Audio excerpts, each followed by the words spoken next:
របៀបទៅយក password Facebook អញ្ចឹងនៅពេលដែលយើងភ្លេចគឺយើងអត់ដឹងថាទៅរកនៅណាទេបាទយើងអាចសាកវិធីនេះបានបងប្អូនចូលទៅកាន់ profile របស់យើងមកហើយយើងចុចត្រី3យើងអូសចូលមកក្រោមហើយយើងរកពាក្យថា setting and privacy ហើយយើងចុចនៅលើពាក្យថា setting កន្លែងនេះគឺយើងចូលមកបាទយើងរងតាមបន្តិចហើយយើងចូលទៅកាន់ពាក្យថា your account តោះមកយើងចុច password បាទហើយតោះមកយើងចុចនៅលើពាក្យថា change password តោះមកវា load ឈ្មោះឲ្យយើងតបាទកន្លែងនេះគឺយើងអត់អាចបដូរបានទេគ្រាន់តែយើងចុចពាក្យថា forget password ហ្នឹងហើយអញ្ចឹងមកដល់កន្លែងនេះគឺសម្រាប់បងប្អូនដែលប្រើជាមួយ Gmail គឺវា load មកកាន់ Gmail បើប្រើជាមួយលេខទូរស័ព្ទវា load មកកន្លែងផ្ញើសារលេខទូរស័ព្ទអូខេមកដល់កន្លែងនេះគឺGmail របស់យើងគឺផ្ញើសារមកហើយយើងទៅយកលេខកូដហ្នឹងបាទតោះមកយើងយកមកវាយនៅប្រអប់8ខ្ទង់នេះហ្នឹងហើយ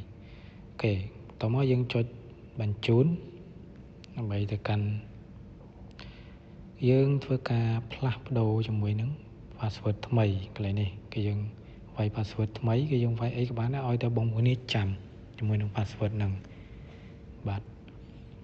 ឡូវយើងធ្វើការវាយជាមួយនឹង password ថ្មីបាទរងចាំបន្តិចបងប្អូននេះបាទកន្លែងនេះគឺយើងវាយធ្វើម៉េចឲ្យចាំដើម្បីយើងពេល login ពេលក្រោយគឺយើងអាចចាំ